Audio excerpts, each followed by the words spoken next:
too many of us resellers are missing out on so many sales due to the very last step of listing an item: pricing. In fact, if something isn't selling, it's almost always due to one of the following reasons. Number one, you're trying to sell something that virtually nobody wants, or number two, you've priced it wrong. Both are very pervasive problems that even the most experienced reseller can make. And in this video, we're gonna go over how to avoid the second problem, pricing your items wrong. First, I'm gonna go over the most common mistakes and fallacies that resellers make, and then I'll go over my step-by-step method on how to price your items. And finally, at the end of this video, I'm gonna go through a real-life walkthrough of how I price items in real time. In the near future, I'll put out a video all about the first problem, how to source inventory that people actually want to buy. So if you aren't already a subscriber to this channel, subscribe and you'll be notified when that video goes live. All right, well, let's get started. Mistakes and fallacies when pricing as a reseller. The first is one that a lot of new resellers make, and that is pricing according to what something retails for. As many of us know, that is simply not the case. Resale value and retail value can be, and oftentimes are, very different. The second mistake that more experienced resellers fall into, and I still fall into this mistake all the time, is pricing according to your profit goals. This is a super common mistake, and I am a big proponent of having profit goals. I believe it's important to grow your reselling business intentionally with a chosen business model. And a big part of what makes a reselling business model is the inventory that you're selecting, which often includes a minimum profit. So you may hear resellers say, I only pick up items that I project to make me at least a $20 profit. These profit goals are really good rules of thumb when selecting inventory, but they're really bad rules of thumb when you're pricing your inventory. The market, aka your potential customers, doesn't care what your profit goals are. If you overprice an item in order to hit your profit goals, which is so often the mistake, you could easily end up with a $0 profit instead because your item just simply won't sell. The third very common mistake is pricing your item as high as you possibly can. If you price with the mentality that you'll price high now because you can always lower the price later, you're not taking into account that the desirability or demand for your item may, and oftentimes does, decrease with time. Meaning oftentimes the demand for your item is at the highest it will ever be right now while you're listing your item. Of course, this can depend on a variety of factors. For instance, the season you're in. If you're listing a wool blazer in June, you might experience an increase in demand in a few months. But generally speaking, as a clothing reseller, you want to price your items to move. That's because over time, your items could easily either lose demand, become less on trend, or just become more saturated on the marketplace that you're selling it on. Meaning, while you're listing now, you might be one of one or two other available listings, but in a couple of months, that could really change. Another reason we price things way too high is because of an over-exaggerated fear of leaving money on the table. If we sell something for less than what it's worth, what does that mean for us as a reseller? Are we bad at our jobs? The answer is no, and it's taken me way too long to get to that conclusion, but it's far better to underprice something and move it quickly rather than to overprice something and have it sit forever. Don't become attached to the idea that you have to maximize your profits for each and every sale. If instead you choose to price slightly lower and then sell quickly, overall profitability of your reselling business will increase. Okay. So those are the most common mistakes and fallacies. Now let's jump into my step-by-step method of how I price. There are 4 questions that you want to answer before setting the price of your item. Number 1, how rare is your item? Number 2, what price is your item currently available for? Number 3, how in demand is your item? And lastly, number 4, what price has your item recently sold for? You don't have to, and you shouldn't, spend half an hour deep diving into each one of these questions. You really just want to make a quick assessment. So here's how I do that. First, I'm going to assume that you know the style name of the item that you're selling. If you don't know the style name of what you're selling, check out my video on how to find the style name. But ideally, you know the style name while you're checking comps before you purchase the item. One good tip here is that while you're checking comps and you've found the style name, go ahead and like either a sold listing or an available listing on Poshmark, or watch a listing on eBay. That way, when you sit down to finally list that item, you can refer to your likes or your watched items in order to quickly retrieve that style name. Secondly, I'm going to advise that you stick to either one or two platforms when researching price. In this video, I'm really going to focus on the two biggest platforms, Poshmark and eBay. Historically, I've used Poshmark because I get the most amount of my sales from Poshmark, and so I'll use Poshmark in my initial explanation, but eBay actually has a really great research tool that makes this whole method super fast and easy. I find myself referring to that more and more often, so I'll also include that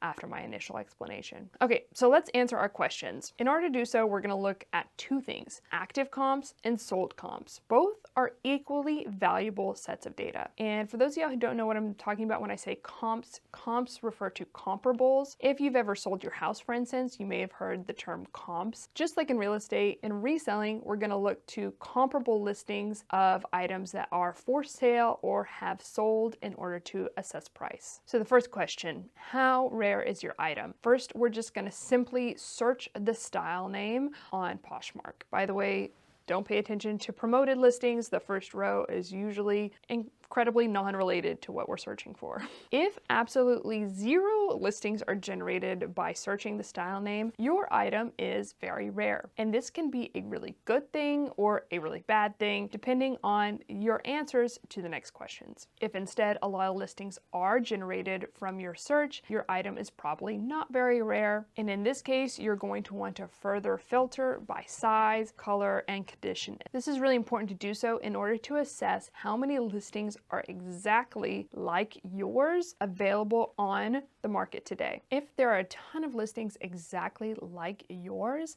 then that means you have a very common item. And the only way to really differentiate your item on the market is through price. In economics, there's a term for this. It's called perfect competition. In a perfectly competitive market, the products offered by different sellers are considered identical, meaning there's no differentiation other than price. So consumers will typically choose based on the lowest price. If you find yourself in this situation, you really don't have any other option other than to price competitively in order to get your item to sell. Okay, but let's take a step back in our assessment. We're still only looking at active comps, and so let's address our next question. What price is your item currently available for? So once I've searched my style name and I've filtered down by size, color, condition, etc., I then go to the sort feature and sort by low to high. I want to know what is the very lowest a buyer could purchase this item for right now. I'll typically click on the lowest price listings just to see if there's any reason why it's priced so low. Sometimes the condition is really poor, etc. But once I find the lowest price item with the same condition, size, color, etc., I now have a good benchmark upon which I can start thinking about price. If again there are no available listings with the same size or color, that could be a really good thing, because essentially you get to determine what the going price for that item is. However, it's really easy to get overly excited and fall into the mistake of overpricing your item in this scenario, especially if you overestimate the answer to the next question: what is the demand for the item? And the answer to this question really lies in the sell-through rate. And on Poshmark, it's actually quite difficult to assess what the sell-through rate of an item is. And that's because Poshmark doesn't share when an item sold. So I could be looking at sold comps on Poshmark, but those could be spanning over the course of years and years and give me a pretty skewed sense of what demand is. But generally speaking, you're still going to want to assess the ratio of available listings versus sold listings. If you're curious how recent some of these sold listings are, you can right click on the image and open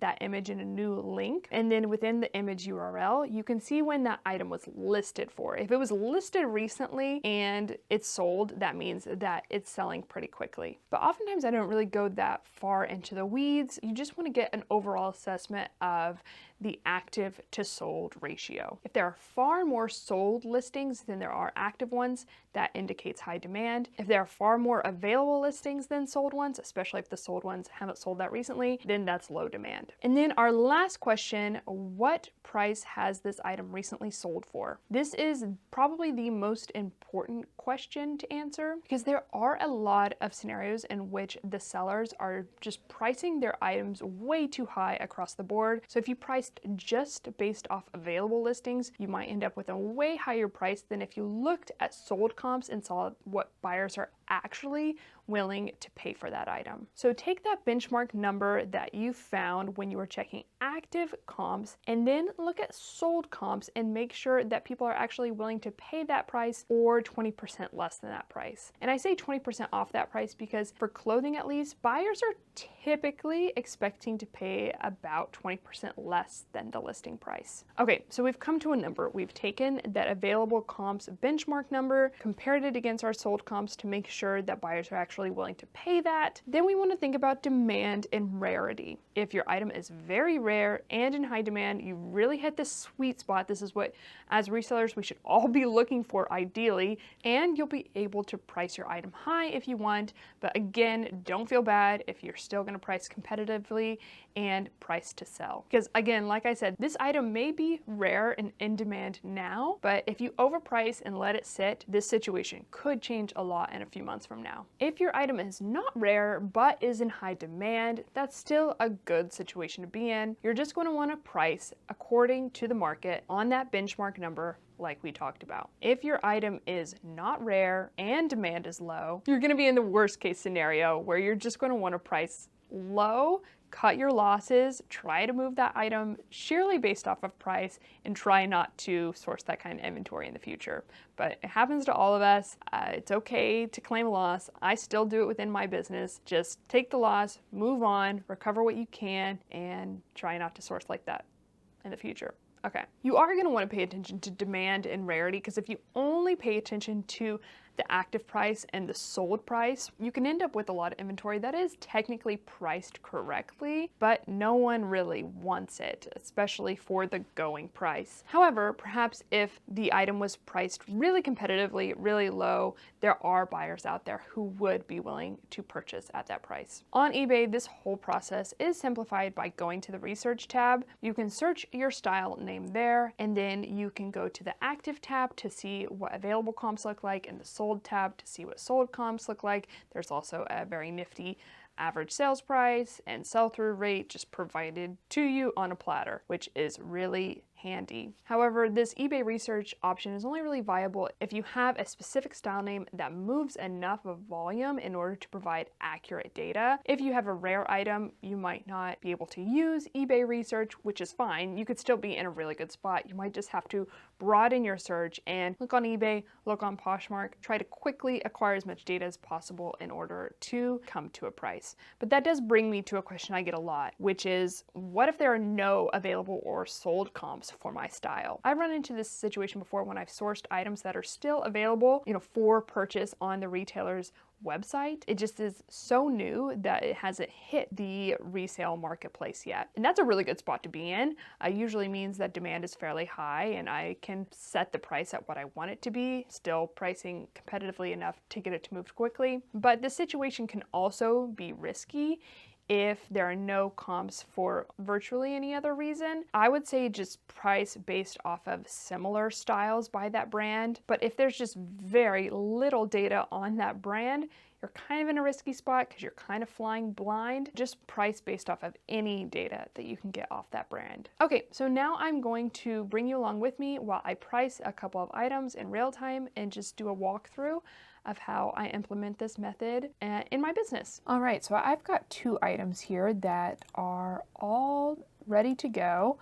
I have done everything on here on Fern except for listing price. So we're going to do this together. And I actually have no idea what I'm going to price these at, so we'll find out. This is a Cezanne blouse, and this is a pair of Judy blue jeans. This is an older tag, so that's definitely going to factor into my assessment of desirability. It might be in lower demand because it is an older piece. Cezanne should and can sell quickly, even if it's an older piece, if I price it right. So actually pricing is going to be really important when listing this piece. And same with Judy blue. Judy blue size is actually going to play a really big role in how it performs, and this is a size 29, which is okay. It's not a great size. It'd be better if it was a little bit larger. It's not a horrible size. It'd be not ideal if it was a size 24 or 25. 29 is okay, and it's in excellent condition, both of these, which is also a good thing to take into account when assessing desirability. Okay, so I'm just going to take my style name here, and let's just go ahead and search on Poshmark, and we'll go ahead and search on eBay at the same time. So this Gin Bless, I see it first off the bat. I can, like I said, filter by color. In order to do size on Poshmark, I am going to have to put in the category. I'm not going to do size just yet because I can already see there aren't any others available on Poshmark, just this one. So I'll click into that one just to look at it. And then on eBay, there are none available and there are no solds. So actually eBay is not really useful. It's just too rare of a style in order for me to be able to look this up on the research tab of eBay. So that's a good example of that. Let's look at solds on Poshmark. Okay, so step one, we went to available, we assessed rarity. It is quite rare. There's only one available. Then we're going to go to sold. We're going to assess demand. Also, we've assessed that the current listing price, and it's in a different size, which is good, is 100. The sold price for a new tag is 105. Let's scroll down and see if we can find another one. There's another one. So there have been 3 to ever be listed on Poshmark. 2 have sold. One was new with tag and it sold for 105. One was not new with tag and it sold for 58. And this one is available pre-owned, and it does have a small flaw for 100. See if I can see when this was listed.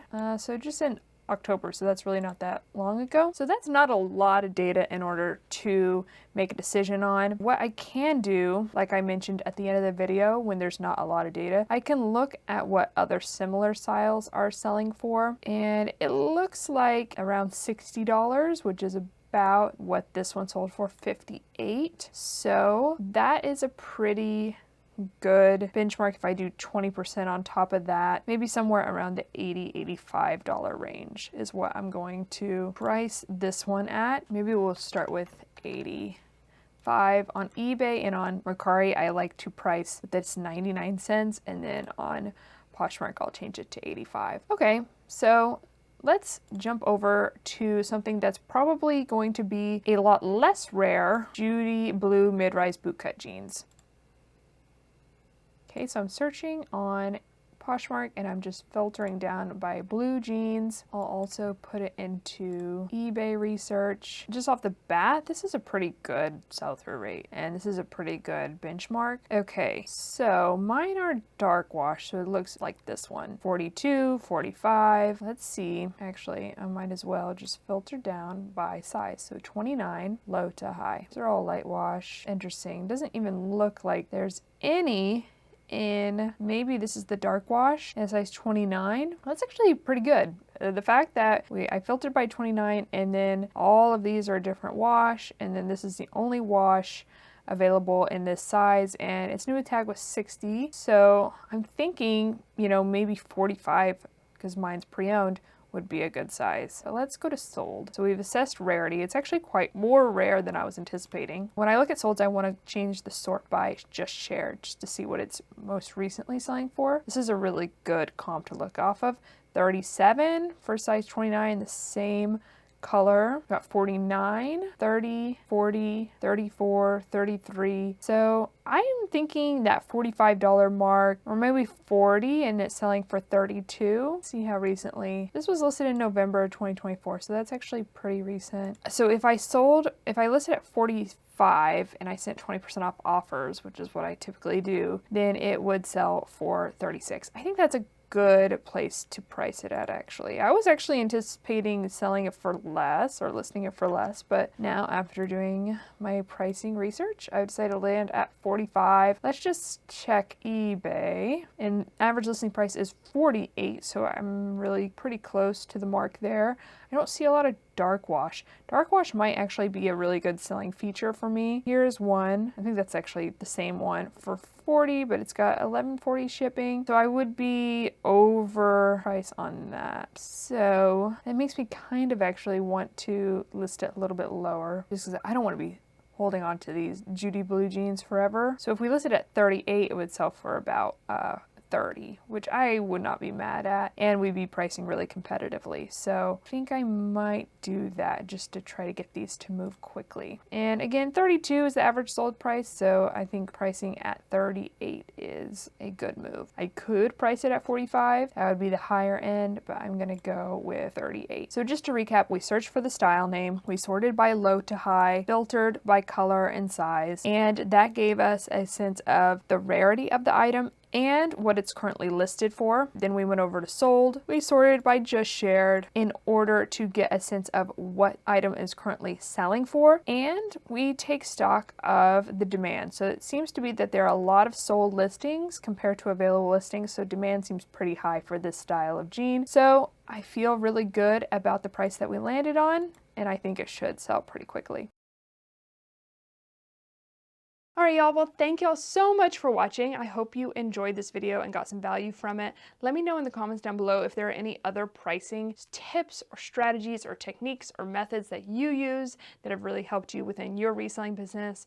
I love reading y'all's comments. And again, if you haven't already, subscribe to this YouTube channel. I'm putting out new reselling videos every single week. So thanks so much for watching. I'll see y'all in the next one. Okay, love y'all.